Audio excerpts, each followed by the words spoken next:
She began a little bit reclusive after my father passed, and so I didn't see her as often, because she shut herself off from others.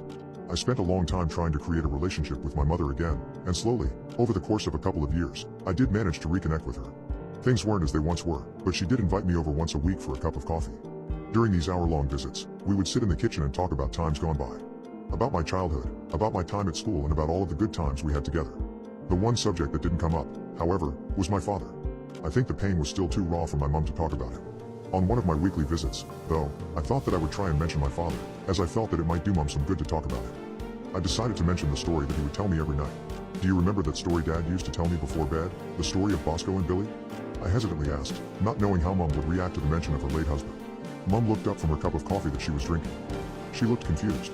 Maybe because it was the first time he had been mentioned for a number of years, or maybe because she didn't know what I was talking about. No, I don't remember that story, she replied. You had a lot of books, so I can't remember all of them.